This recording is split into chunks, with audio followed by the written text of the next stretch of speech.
प्रेम सागर पटेल जी, ऋषि त्रिपाठी जी, पूर्व विधायक श्री बजरंग बहादुर सिंह जी, जिला के प्रभारी श्री राम जियान मौर्य जी, निषाद पार्टी के जिलाध्यक्ष रामनाथ निषाद जी, अरुण शुक्ला जी, नरसिंह पांडे जी, मंच पर उपस्थित भारतीय जनता पार्टी और सहयोगी दलों के हमारे सभी पदाधिकारीगण, भारी संख्या में महाराजगंज संसदीय सीट पर उपस्थित फरेंदा विधानसभा, नौतनवा विधानसभा, पनियरा विधानसभा और अन्य विधानसभाओं से जुड़े हुए मेरे सभी उपस्थित बहनों और भाइयों, आज मैं अंतिम चरण के मतदान के लिए महाराजगंज संसदीय सीट से जुड़े हुए आप सभी मतदाताओं को अपील करने के लिए मैं यहां आया हूं। महाराजगंज की धरती महायोगी भगवान गोरक्षनाथ की पावन साधना स्थली के साथ ही माता लेहड़ा देवी की कृपा की भूमि है, स्वतंत्रता संग्राम सेनानियों की भूमि है। इस पावन धरा को नमन करते हुए आप सब ने जो उत्साह दिखाया है, मैं इसके लिए आप सबका हृदय से अभिनंदन करता हूं, स्वागत करता हूं। बहनों और भाइयों, आप देख रहे होंगे चुनाव की पूरी प्रक्रिया को। पिछले 2 महीनों से अनवरत, बिना रुके, बिना डिगे, बिना झुके पूरे देश के अंदर चुनाव प्रचार के लिए हम लोग जा रहे हैं। और आज मैं कह सकता हूं, जब 5 चरणों के चुनाव संपन्न हो चुके हैं, छठे चरण का चुनाव कल होने जा रहा है। बहनों और भाइयों, 5 चरणों के चुनाव में अब तक जो सुनामी है मोदी जी के समर्थन में, उसको देख के मैं कह सकता हूं कि पूरे देश के अंदर जो नारा है, जो स्वर गूंज रहा है, एक एक नागरिक के मन में एक ही भाव है, और वह भाव है कि फिर एक बार मोदी सरकार। तो मोदी सरकार, तो लोग बोलते हैं मोदी सरकार, एक कांग्रेस और समाजवादी पार्टी के लोग बोलते हैं कि मोदी सरकार क्यों, तो जनता ही कह देती है, इसलिए क्योंकि अब की बार 400 पार, अब की बार 400 पार। तो बहनों और भाइयों, 400 पार के इस नारे से एक कांग्रेस और समाजवादी पार्टी का जो इंडी गठबंधन है, इनको चक्कर आने लगता है। ये लोग घबराते, 400 पार कैसे? तो जनता जनार्दन उन्हें जवाब देती है। जवाब ये देती है कि जो राम को लाए हैं, क्यों महाराजगंज भी तो इससे सहमत है ना, जो राम को लाए हैं हम उनको लाएंगे। तो वे इससे घबरा जाते हैं, क्योंकि एक तरफ राम भक्त हैं मोदी जी के नेतृत्व में, और दूसरी तरफ राम द्रोही हैं, जो राम का तो विरोध करते ही रहे हैं, और विरोध करते करते, भाजपा का विरोध करते हुए राम का विरोध किए हैं, और भगवान राम का विरोध करते करते अब भारत का विरोध कर रहे हैं। बहनों और भाइयों, ये लोग राजनीति के लिए, अपनी राजनीति के लिए, सत्ता प्राप्त करने के लिए, इन लोगों ने देश की जितनी क्षति की है वह पूर्णीय क्षति है। सत्ता की अतिलिप्सा ने इनके कारण पहले देश का इन्होंने विभाजन किया, फिर देश के सामाजिक ताने बाने को छिन्न भिन्न किया, देश को जाति के नाम पर, क्षेत्र के नाम पर, भाषा के नाम पर आपस में लड़ाने का काम किया और आज फिर वही झूठ बोल रहे हैं। कोई कहता है कि आरक्षण समाप्त करेंगे, कोई कहता है कि संविधान को बदल देंगे। इतनी झूठी कोरी बकवास। ये कांग्रेस देश के खिलाफ साजिश कर रही है। सच्चाई तो ये है कि कांग्रेस के नेतृत्व में जो ये गठबंधन है, चाहे वह समाजवादी पार्टी का हो, चाहे वह आरजेडी का हो, चाहे वह आम आदमी पार्टी का हो, सच्चाई तो ये है कि बहनों और भाइयों, इनका गठबंधन यह बाबा साहब भीमराव अंबेडकर का विरोधी रहा है। याद करिए, बाबा साहब भीमराव अंबेडकर को चुनाव हराया था कांग्रेस ने। जब समाजवादी पार्टी की अखिलेश यादव की सरकार प्रदेश में बनी थी, तो अखिलेश यादव ने बनते ही सबसे पहला काम क्या किया? उसका पहला वक्तव्य था कि बाबा साहब भीमराव अंबेडकर, साहू जी महाराज, सावित्रीबाई फुले, इन जितने भी महापुरुषों के स्मारक लखनऊ में बने हैं, उन सबको तोड़ेंगे। ये बात ये अखिलेश यादव ही कहते थे। और इन्होंने बाबा साहब भीमराव अंबेडकर के नाम पर, कांसी राम जी के नाम पर जो भी संस्थान बने थे, सबका नाम हटाने का पाप किसी ने किया था? इस समाजवादी पार्टी और कांग्रेस के गठबंधन की सरकार ने किया था।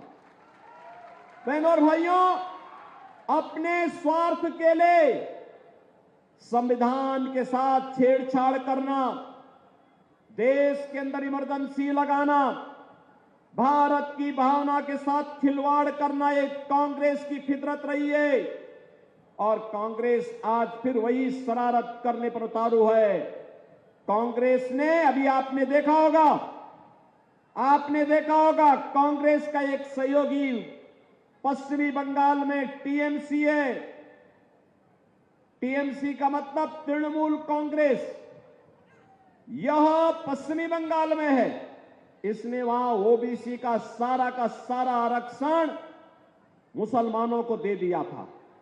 और परसों ही कोलकाता हाई कोर्ट ने कहा है कि तृणमूल कांग्रेस के द्वारा ओबीसी का आरक्षण मुसलमानों को देना असंवैधानिक है। और उन्होंने वहां की सरकार के इस कार्य को पूरी तरह खारिज करके कहा कि नहीं, मुसलमान देश के अंदर आरक्षण पाने का अधिकारी नहीं हो सकता है। बहनों और भाइयों, बाबा साहब भीमराव अंबेडकर ने भी कहा था कि संविधान के अंतर्गत अनुसूचित जाति, जनजाति और मंडल कमीशन के अंतर्गत ओबीसी की जातियों को आरक्षण पाने का अधिकार है। यह आरक्षण धार्मिक आधार पर नहीं हो सकता है। बाबा साहब भीमराव अंबेडकर ने कहा था कि धर्म के आधार पर आरक्षण ये भारत के विभाजन की नींव डालना जैसा है। और 1947 में भारत का विभाजन हो चुका है। अब हम भारत का दूसरा विभाजन नहीं होने देंगे। और बहनों और भाइयों, इसीलिए ये कांग्रेस के लोग, इनका मैनिफेस्टो अगर आप देखेंगे, इनका घोषणा पत्र देखेंगे, बहुत खतरनाक बातें उसमें रखी हुई हैं। मैं उस पर चर्चा करूंगा, लेकिन मैं आज आपसे कहना चाहूंगा कि बहनों और भाइयों, आज हम नए भारत का दर्शन कर रहे हैं। पहले मुझे बताओ, महाराजगंज से कितने लोग अयोध्या गए हैं दर्शन करने के लिए? कितने लोग गए हैं? काफी बड़ी संख्या गई है। लेकिन मैं पंकज चौधरी जी से भी और बजरंग बहादुर सिंह से भी कहूंगा, ज्ञानेंद्र सिंह से भी कहूंगा, जयमंगल कनौज से भी कहूंगा और प्रेम सागर पटेल जी से भी, ऋषि त्रिपाठी से भी कहूंगा, चुनाव के बाद एक बार महाराजगंज वासियों को पूरे धूम धड़ाके के साथ अयोध्या का दर्शन करा के लेके आ जाइए। आज आप अयोध्या जाएंगे ना, एक नई अयोध्या नजर आएगी। ऐसा लगेगा जैसे प्रभु राम के समय की अयोध्या आ गई है। जो गए होंगे उनको अच्छा लगा होगा ना? अच्छा। आप मुझे बताओ, अयोध्या में भगवान राम का जो ये मंदिर बना है और अयोध्या ये सज गई है, क्या ये कांग्रेस के लोग कर पाते क्या? क्या ये समाजवादी पार्टी के लोग कर पाते क्या? क्या ये काम बहुजन समाजवादी पार्टी के लोग कर पाते क्या? बहन और भाइयों, ये काम केवल भाजपा कर सकती है, ये काम केवल मोदी जी कर सकते हैं। लेकिन इसका श्रेय भी आपको लेना चाहिए, श्रेय लेना चाहिए। आज आप इस बात के हकदार हैं कि आप अपनी वर्तमान पीढ़ी को और भावी पीढ़ी को कहने के अधिकारी हैं कि राम मंदिर हमने बनाया है। बोलिए इस बात को। अगर मोदी जी को और योगी जी को ताकत मिली है तो आपके वोट की ताकत मिली है। आप जब कमल के चुनाव चिन्ह पर वोट डालते हैं ना, तो यही वोट हम सब की ताकत बनती है और उसी वोट पर हम हिंदू विरोधियों को, सनातन विरोधियों को, भारत विरोधियों को मुंह तोड़ जवाब दे करके अयोध्या में रामलला को विराजमान कर देते हैं और बड़े बड़े आतंकवादी और माफियाओं का राम नाम सत्य है की यात्रा भी निकाल लेते हैं। बहनों और भाइयों, ये नया भारत है। एक तरफ विरासत, भगवान राम का मंदिर भव्य बन गया है, अयोध्या सज गई है। काशी में जाएंगे, काशी विश्वनाथ भगवान की नगरी फिर से सज धज गई है। गोरखपुर में आप जाएंगे, बाबा गोरखनाथ की नगरी भी सज धज गई है। मथुरा की तरफ हम लोग बढ़ रहे हैं। आपने देखा होगा लेढ़ा मैया की यहां भी तो हम लोगों ने काम कराया था, जब ये बजरंगी यहां पे विधायक थे, कराया था ना। बहन और भाइयों, ये काम केवल भाजपा करा सकती है। आप देखो, समाजवादी पार्टी की सरकार थी, कांग्रेस की सरकार थी, तब ये क्या करते थे? सारा पैसा कब्रिस्तान में देते थे। देते थे नहीं देते थे? हमने यही पैसा घुमा करके उल्टा घुमा दिया। ये लोग उल्टा घुमाते थे, पैसा आपका, प्रदेश का, उस पैसे को एक कब्रिस्तान की बाउंड्री करने में। और कोई भी गांव की जमीन है, किसी गरीब की जमीन है, पता लगा अगले दिन 4 लोग टोपी पहन कर गए और वहां पर वो बाउंड्री करने लगते थे और एक बोर्ड चिपका देते थे, कब्रिस्तान है। हम लोग तो रोज लड़ते थे, यहां रोज लड़ते थे। लेकिन आज कब्रिस्तान नहीं, आज यही पैसा भारत के विरासत को, भारत के देवालयों को सजाने में खर्च होता है, उनके सुंदरीकरण के लिए खर्च होता है, यात्रियों की सुविधा के लिए, श्रद्धालुओं की सुविधा में खर्च होता है। और एक एक करके हर एक स्थान को भव्य स्वरूप दिया जा रहा है और भव्य स्वरूप देकर के आम जनमानस की भावनाओं को सम्मान देने का काम किया जा रहा है। एक तरफ यह, और दूसरी तरफ देश के अंदर विकास, हाईवे बन रहे हैं, 4 लेन, 6 लेन, 12 लेन के हाईवे, एक्सप्रेसवे बन रहे हैं, रेलवे लाइन बिछाई जा रही है। आनंद नगर से सिसवा तक पूरी रेल लाइन की स्वीकृति हो चुकी है, कार्य भी प्रारंभ होने जा रहा है। बहन और भाइयों, आप अनुमान करिए, 17 के पहले इस महाराजगंज की सड़कें सबसे खराब मानी जाती थी और आज आसानी से आप चल पा रहे हैं, इसलिए क्योंकि आपने सही जगह वोट का इस्तेमाल किया था। इसलिए आज मेडिकल कॉलेज भी बन रहा है महाराजगंज में, गोरखपुर में एम्स बन गया, फर्टिलाइजर चल गया, सिद्धार्थनगर में मेडिकल कॉलेज का निर्माण हो गया, कहीं एम्स बन रहे हैं, कहीं आईआईटी बन रहा है, कहीं आईएम बन रहा है, कहीं IIIT, कहीं पे एनआईटी, कहीं वर्ल्ड क्लास यूनिवर्सिटी का निर्माण। एक नई पहचान बन रही है भारत की, एक विकसित भारत की आधारशिला बन रही है, ये नए भारत की पहचान बन रहे हैं। विकास भी है, देश का सम्मान भी बढ़ा है, सुरक्षा भी पुख्ता हुई है।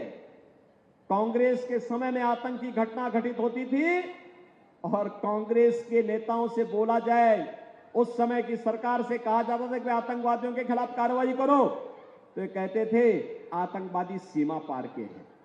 और आज तो क्या है, मोदी जी के नेतृत्व में आतंकवाद और नक्सलवाद समाप्त।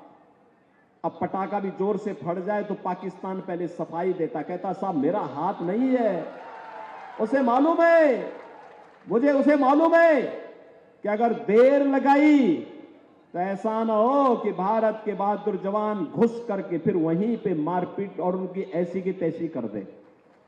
बहन और भाइयों, ये नया भारत है, छेड़ता नहीं है, लेकिन कोई छेड़ेगा तो उसको छोड़ता भी नहीं है। लेकिन ये हिम्मत केवल बीजेपी और मोदी जी दिखा सकते हैं, कांग्रेस नहीं दिखा सकती। कांग्रेस दिखा पाएगी क्या? समाजवादी से आप उम्मीद करते हैं क्या? अरे ये लोग तो आज भी पाकिस्तान का राग अलाप रहे हैं, कहते हैं पाकिस्तान को कुछ मत बोलो, उसके पास एटम बम है। तो हमने कहा हमारा एटम बम क्या फ्रीज में रखने के लिए रखा है क्या? बहन और भाइयों, ये नया भारत है, किसी को धमकी नहीं देता है, मानवता के कल्याण का मार्ग प्रारंभ करता है, प्रशस्त करता है। लेकिन अगर कोई धमकी देगा तो फिर उसको उसका जवाब उसी भाषा में देने की हिम्मत भी भारत करता है। सुरक्षा भी है, सम्मान भी है, विकास भी है, और गरीब कल्याणकारी योजनाओं की तो कोई गिनती नहीं। 80 करोड़ लोग फ्री में राशन, ये समाजवादी पार्टी की सरकार के समय सब राशन माफिया हड़प जाते थे। 5 लाख रुपए का आयुष्मान भारत का कार्ड, किसी भी हॉस्पिटल में देश के अंदर जाएंगे आपको उसके उपचार की सुविधा मिल जाएगी। यहां पे बनटांगिया गांव 18 बस्तियां के लिए महाराजगंज में थी, दर दर की ठोकरें खाती थी। आज उनको रेवेन्यू विलेज के रूप में मान्यता दी गई है। आजादी के बाद उनको पहली बार एहसास हुआ है कि हम भी आजाद भारत के नागरिक हैं, सम्मानजनक जीवन जी रहे हैं, उनके मकान बन रहे हैं, वहां बिजली जा रही है, वहां सड़क जा रही है, वहां पानी की सुविधा है, उनके लिए स्कूल बनाए जा रहे हैं। और अब तो मैं धन्यवाद दूंगा उन लोगों को कि उन्होंने ऑर्गेनिक और इंटीग्रेटेड फार्मिंग की कार्रवाई को भी यहां आगे बढ़ाना प्रारंभ किया है। बहन और भाइयों, किसानों को किसान सम्मान निधि, हर गरीब के घर में शौचालय, हर घर नल की योजना। याद करिए 2017 के पहले इंसेफ्लाइटिस से, नौ की बीमारी से सर्वाधिक मौतें महाराजगंज और कुशीनगर जनपद के मासूम बच्चों की होती थी। क्या ये समाजवादी पार्टी और कांग्रेस के लोगों को नहीं दिखता था क्या? एक गरीब का बच्चा था और समय दम तोड़ता था, इनकी संवेदनाएं नहीं पिघलती थी। हम लोगों ने संवेदना व्यक्त की, हम लोग गए, सरकार में आए, इंसेफ्लाइटिस को माफिया की तरह हमेशा के लिए समाप्त कर दिया। अब इंसेफ्लाइटिस से बच्चों की मौत नहीं होती है यहां पे। आज तो मेडिकल कॉलेज का निर्माण महाराजगंज में हो रहा है। मोदी जी ने कहा है अब तक देश के अंदर 60 करोड़ गरीबों को आयुष्मान भारत का कार्ड दिया है। वे कहीं भी जाएंगे 5 लाख रुपए का उपचार कहीं भी हर वर्ष करा सकते हैं। और 4 जून को जब फिर एक बार मोदी सरकार बनेगी तो बहनों और भाइयों, 70 वर्ष से ऊपर के जितने भी लोग होंगे, 70 वर्ष से ऊपर के, उन सबको 5 लाख रुपए प्रतिवर्ष उपचार के लिए आयुष्मान भारत कार्ड की सुविधा सरकार उपलब्ध करवाएगी। मोदी जी ने घोषणा कर दी है। अब तक 4 करोड़ गरीबों के मकान बने और मोदी जी ने कहा है जितने भी गरीब बाकी बचे हैं, जिनके पास अपने आवास नहीं है या कच्चा जर्जर आवास है, उनको भी एक एक आवास उपलब्ध करवाएंगे। क्या ये काम कांग्रेस और समाजवादी पार्टी के लोग कर पाएंगे क्या? मोदी जी के नेतृत्व में नया भारत विकास और विरासत की यात्रा को तेजी के साथ आगे बढ़ा रहा है। विकास में इंफ्रास्ट्रक्चर का भी है, विरासत में अयोध्या में भगवान राम के भव्य मंदिर का भी है, गरीब कल्याण भी है, देश की सुरक्षा भी है, देश का सम्मान भी है। लेकिन कांग्रेस के नेतृत्व में जो ये गठबंधन बना है, क्या कर रहा है? इनका मैनिफेस्टो देखो। सबसे पहली बात क्या कहती है?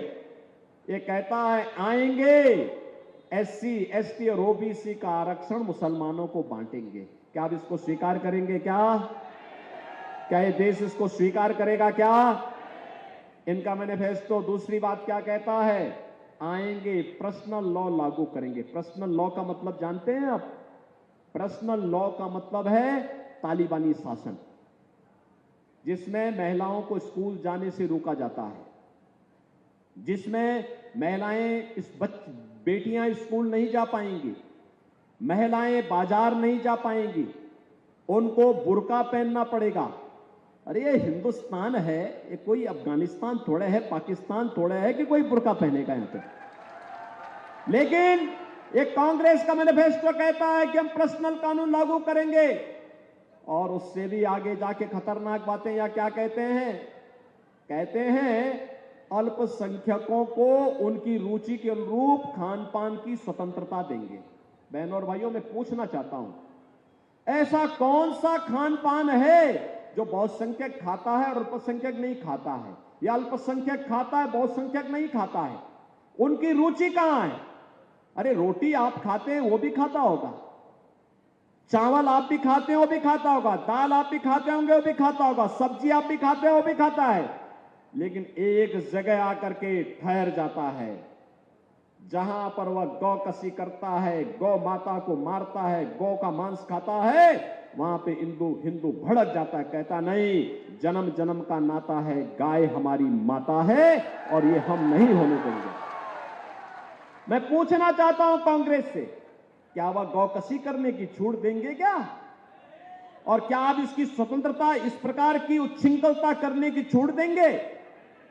बहनों और भाइयों, हमें याद रखना होगा, जो पुण्य आपके खाते में है कि आपके वोट के कारण अयोध्या में रामलला 500 वर्षों के बाद फिर से विराजमान हो गए हैं, उस पुण्य को पाप में मत बदलना। गौ कसी की छूट देकर के, कांग्रेस को गौ कसी की छूट देकर के इस पुण्य को पाप में मत बदलना। और इसीलिए मैं आपके पास आया हूं कहने के लिए, इसीलिए आया हूं, 1 जून को वोट पड़ना है।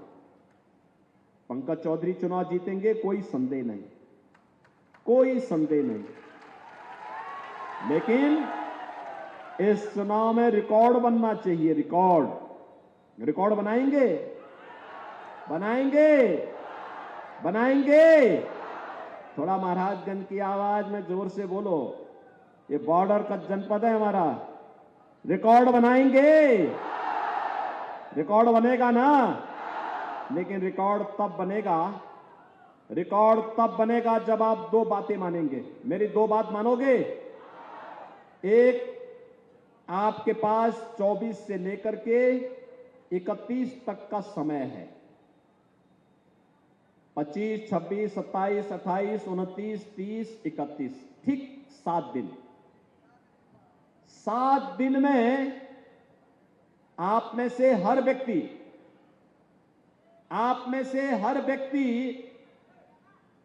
5-5 घर जनसंपर्क करके उस घर के प्रत्येक सदस्य को, जो वयस्क मतदाता है, उससे संपर्क करके उसको कमल चुनाव चिन्ह पर वोट डालने के लिए तैयार करेंगे। तैयार कर पाएंगे? एक व्यक्ति का मतलब 35 वोटर इन 7 दिनों में उसको तैयार करने, 35 परिवारों से, 35 परिवारों का मतलब लगभग 100 घर, 100 लोगों से, 100 मतदाताओं से, हर व्यक्ति 100 मतदाताओं से संपर्क करके भारतीय जनता पार्टी के चुनाव चिन्ह कमल के फूल पर वोट डालने के लिए तैयार करेगा। और दूसरा काम, 1 जून को सुबह 5 बजे जग करके, पूजा करके और उनको फोन करके तैयार करना, और 10 बजे के पहले उन 100 वोट को मतदान केंद्र में ले जाकर के मतदान करा देना। कराएंगे? और सबको बोलना है, आत्मनिर्भर और विकसित भारत के लिए, नौजवान के हाथ को कार्य देने के लिए, महिलाओं के जीवन में खुशहाली लाने के लिए, अन्नदाता किसानों को खुशहाल और आत्मनिर्भर बनाने के लिए, अपने श्रमिकों के सम्मान का जीवन व्यतीत करने के लिए, बेटी और व्यापारी की सुरक्षा के लिए, हमें फिर से मोदी जी की सरकार लानी है, भारतीय जनता पार्टी को फिर से लेके आना है। बोलेंगे, बोलेंगे, जिताएंगे। दोनों हाथ उठाकर फिर मेरे साथ बोलेंगे, भारत माता की, भारत माता की, भारत माता की जय श्री राम, जय जय श्री राम, जय जय श्री राम।